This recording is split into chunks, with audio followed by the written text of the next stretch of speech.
Welcome back to Star Wars 2020, where we're taking a look at the Skywalker saga in its entirety. And today, we're going to be looking at Star Wars Episode 7, The Force Awakens. While we are going to consider some of the strengths and weaknesses of this movie, we're going to actually put a greater emphasis on analyzing the Disney-era Star Wars movies and how they fit into the Skywalker saga and the Star Wars universe as a whole. Whereas the prequel trilogy had a very clear purpose and was designed to be deeply connected with the original trilogy, the sequel trilogy has a much more difficult time justifying its existence. So from Episode 1 all the way up through Episode 6, there was a story being told that was centered around the Skywalker line and Emperor Palpatine. And the way the sequel trilogy plays out, particularly with Rise of Skywalker, it's clear that Abrams wanted to kind of bring that to the forefront. Unfortunately, especially with The Force Awakens, there just isn't a strong sense of that here. So after rewatching this movie, I stand by my statement in my previous video where I was reflecting on the entire Skywalker saga up to and including Return of the Jedi. And that's specifically that the story felt complete with the end of the Return of the Jedi. And anything that comes after kind of feels more like it's tacked on rather than a continuation. One of the main criticisms leveled against The Force Awakens is just how much of it is a rehash of A New Hope. There are so many elements of the original Star Wars movies that can be found within The Force Awakens and the entire Disney trilogy as a whole. And I feel like done right, that actually could have been a great strength for the series. Unfortunately, I don't think they succeeded. For instance, the relationship between Kylo Ren and General Hux is clearly meant to be a modern version of the relationship between Tarkin and Vader. And I feel like that would be okay if there was just a little bit of that here and there, but unfortunately, Abrams chose to do that with so much of the movie. From the relationship between Kylo Ren and General Hux,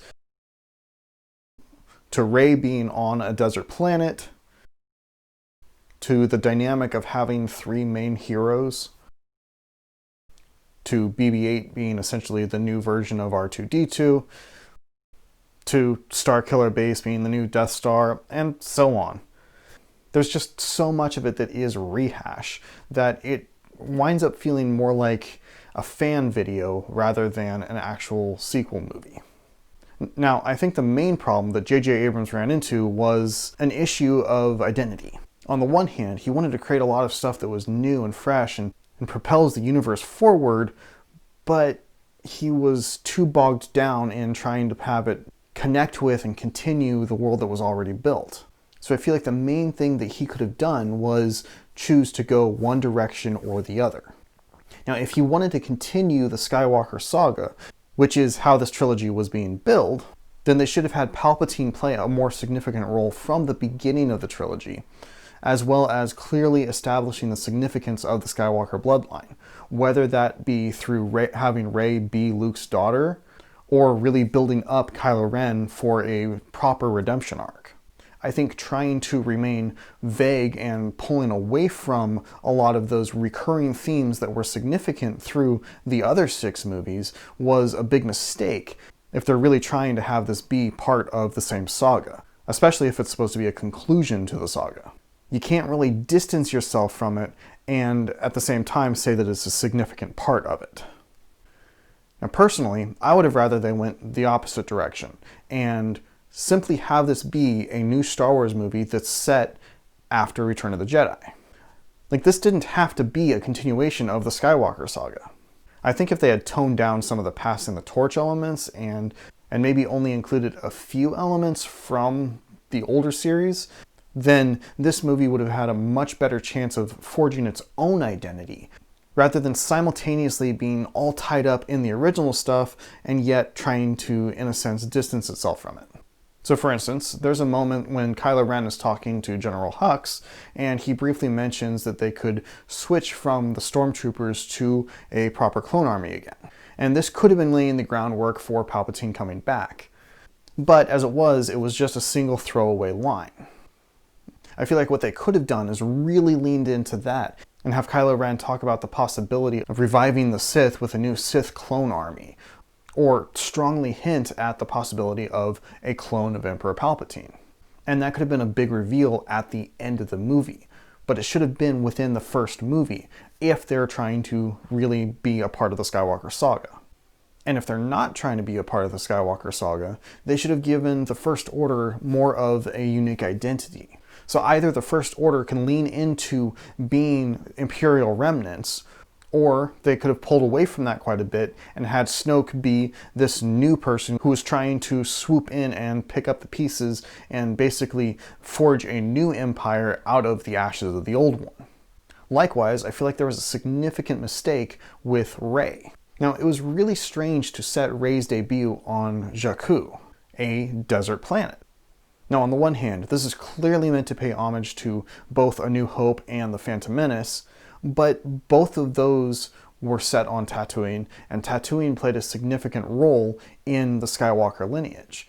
And so if Rey is going to be this significant character, especially if she's going to eventually carry on the Skywalker name, then setting it on basically a carbon copy of Tatooine in another desert planet called Jakku, that removes her from that Skywalker saga story when they're also trying to connect her with it. So really, if they were trying to lean into the Skywalker saga aspect of it, Rey should have been on Tatooine.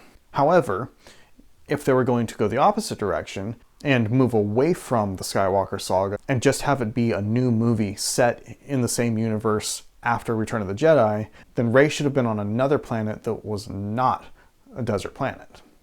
So hopefully you see what I mean, that they were trying to straddle the line in a way that I feel like was counterproductive and kept it from feeling fresh while at the same time kind of bogging it down in the past. Had they committed more in one direction or the other, I feel like it would have been far better. Now, all that being said, I do really enjoy this movie. For all of the ways that it's essentially a rehash of A New Hope, I do feel like there are a lot of elements here that are very good. I love at the beginning of the movie when Kylo Ren freezes the blaster bolt in midair. That was an incredible moment, and I would love to see more stuff like that in Star Wars movies going forward. I also greatly appreciated the way that they built a contrast between Kylo Ren and Darth Vader, and how much he was trying to live up to Vader, and yet was clearly struggling and failing. For instance, in Return of the Jedi, Vader is able to easily pull a lot of information out of Luke's mind. As an example, that's how he learned about Leia. And yet here, Kylo Ren is having to basically use the Force to batter his way into people's minds and rip the information out. I feel like that's a very powerful moment that the significance in that contrast might have been lost on a lot of people. And I also really appreciated the scene where Kylo Ren is trying to use the Force to rip information out of Rey's mind, and yet she uses the Force and flips it around and starts pulling information from him. There were a lot of sequences like that in the movie that I really appreciated and really helped build the characters and the world. Unfortunately, that kind of got lost in the cracks between all of the stuff that was rehash. Now, going back to Abrams straddling that line between paying homage and starting something new, I feel like there was a significant missed opportunity with Rey. I do feel like it's going a bit too far to call Rey a Mary Sue. I really don't think she's a Mary Sue, and people throw that term around far too much. But at the same time, she is kind of a prodigy, and in ways that don't necessarily make a lot of sense. For instance, when she's locked up by the First Order, and the Stormtrooper comes in, she winds up using the Force to basically compel the Stormtrooper to let her go and to leave his blaster behind. That just seemed to kind of come out of nowhere, and I don't know where she would have learned how to use this Force ability. Now, there are a number of ways that this could have been done well, in which I would have greatly appreciated it. For instance, in the prequel trilogy, Anakin is clearly some sort of prodigy himself, and he was born of the Force. Now, I feel like that could have been done with Rey, in which she was also born of the Force, in which she was the new Skywalker.